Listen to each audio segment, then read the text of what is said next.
আসসালামু আলাইকুম।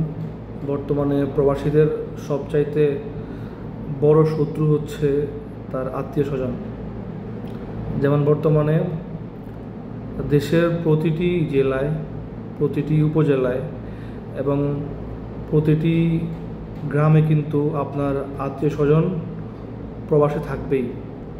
কারো চাচা, কারো খালু, কারো মামা, কারো ফুপা, কারো ভাগিনা, কারো মামাতো ভাই, কারো কাজিন, মানে থাকবেই।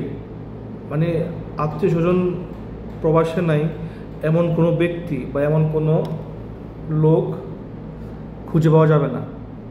এখন যদি বলেন যে ভাই কী অবস্থা, আমার জন্য একটা ভালো ভিসা দেখিস তো আছে কি না, সে আপনাকে কখনোই বারণ করবে না। কারণ সেও কিন্তু আপনার কাছ থেকে ফায়দা নেওয়ার জন্য রেডি। বর্তমান যে পরিস্থিতি, যে অবস্থা, জব ক্রাইসিস পৃথিবীর প্রায় 80% দেশে আছে বর্তমানে। 80%। তো পৃথিবীর সব জায়গাতেই টাকার খেলা। তো আপনি যেখানে যান না কেন, যদি আপনার কাছে টাকা থাকে তাহলে খুব সহজেই জব ম্যানেজ করা যায়। এটা ট্রু।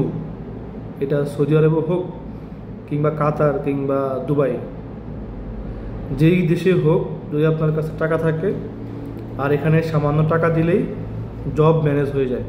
এটা সত্য। তো ওরা আপনাকে কখনোই বলবে না যে এখানে আসিস না, এখানে সমস্যা বা আমাদের অবস্থা এরকম। তারা বলবে কি, হ্যাঁ চলে আয়, এখানে ভালো ভিসা আছে, আসলে 5টা ভিসা বের হয়েছে, ডিরেক্ট কোম্পানির ভিসা, আর একটা বাকি আছে, তোর জন্যই ভালো হবে। এটাতে ভালো জব, তো দাম একটু বেশি, 5.5 লক্ষ টাকা, 6 লক্ষ টাকা। আপনার জীবনে প্রথম বাস আপনাকে উনি দিল মনে করলেন। কারণ প্রথমত হচ্ছে সৌদি আরবে কোনো ডিরেক্ট কোম্পানির ভিসা কোনো ব্যক্তির কাছে যায় না, খুব কম, রেয়ার। 5% ভিসা হচ্ছে direct company visa, but almost 2% visa হচ্ছে কোম্পানি ভিসা, যেগুলোর যারা ঢাকাতে যারা বিশাল বড় এজেন্সি, রেকর্ডিংয়ের মালিক, এগুলো হচ্ছে ওরা পায় সামান্য গুটি কয়েকটা। এগুলা আমার মতো আপনার মতো আত্মীয় স্বজনের কাছে এগুলা কখনো থাকে না, বা তারা এগুলা পাওয়ার কোনো অপশন নেই। আর ওই গুটি কয়েক সংখ্যা বাদ দিলে ডিরেক্ট বলতে গেলে সৌদি আরবে কোনো ডিরেক্ট কোম্পানি ভিসা হয় না। কুদু, ম্যাকডোনাল্ডস, পিৎজা হাট, আপনি যত ওয়ার্ল্ড ওয়াইড ব্র্যান্ড দেখেন, কোনো কোম্পানি আপনাকে ভিসা প্রোভাইড করবে না বা করে না। সবাইকে হচ্ছে এরা ফ্রি ভিসা নিয়ে আসে এখানে। সেখানে হয়তো বা মেহনা, মানে আপনার কাজের ক্যাটাগরি কি, হয়তো লোড আনলোড কিংবা হচ্ছে অফিস ক্লিন দিয়ে আপনাকে নিয়ে আসে। এটাকে আমরা বলি ফ্রি ভিসা। তো ওই ভিসা এনে সবাইকে কাফালা বা ট্রান্সফার করানো হয়। এখনও কথা হচ্ছে যারা ঢাকাতে বড় বড় ট্রাভেল এজেন্সি, তারা হয়তো বলে যে ডিরেক্ট কোম্পানি ভিসা, কিন্তু এগুলো না, এগুলো ডিরেক্ট ভিসা না, এগুলো হচ্ছে free visa, load unload visa. But ওদের এখানে আনার পরে আপনাকে জব দেওয়ার সামর্থ্য আছে। সবাই না, বর্তমানে অনেক এজেন্সি এনে রাস্তায় ফেলে দেয়। বাট কিছু সংখ্যক হচ্ছে ঢাকাতে এজেন্সি, তারা এখানে ওদের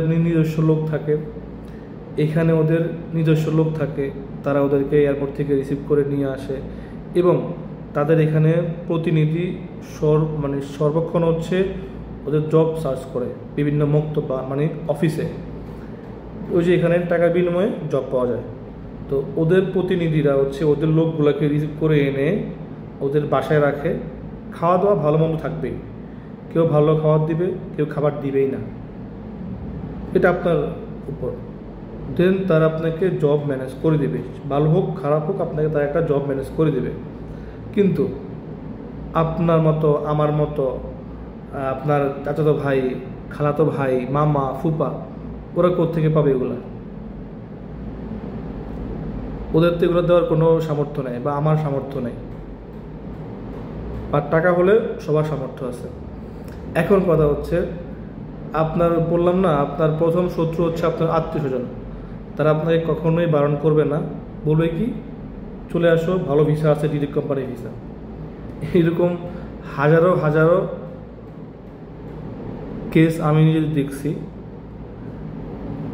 সন্তান তার বাবাকে নিয়ে আসছে এখানে, আসার পরে সন্তান দেশে চলে গেছে, বাবা রাস্তায় রাস্তায় ঘুরে। বাবা তার বাসায় গেছে, বলতেছে যে এখানে থাকতে হলে ভাড়া দেওয়া লাগবে, আপনার ছেলে বলছে। ওই বাবা ইকামা পায় নাই। আশ্চর্য, সন্তান বাবার সাথে এরকম করে সৌদি আরবে। আর একটা কেস দেখছি যে নিজের বোনের জামাই, ভগ্নিপতি, দুলাভাইয়ের কোনো ক্ষতি করা মানে কি? নিজের ক্ষতি করা। কারণ আমার বোন তার ঘরে, আমি কোনো খারাপ কিছু করলে সেটার এফেক্ট আমার বোনের উপর যাবে, এটা আমরা সবাই বুঝি। এখন বোনের জামাইকে সে নিয়ে আসছে 7 লক্ষ টাকা বলে, এখানে ভালো কাজ, স্যালারি 1 লক্ষ টাকা, হ্যাঁ, এখানে ফোরম্যান। আনার পর ওনার ইকামাই হয় নাই, 7 মাস পরে সে তার শালার সন্ধান খুঁজে পাইছে বা তার সাথে মিট করছে, কথা বলে সে বলছে যে আমি তার কথা বলে বলছে যে এটা কেন করলি, আমার কাছ থেকে 7 লক্ষ টাকা কী জন্য নিলি তুই?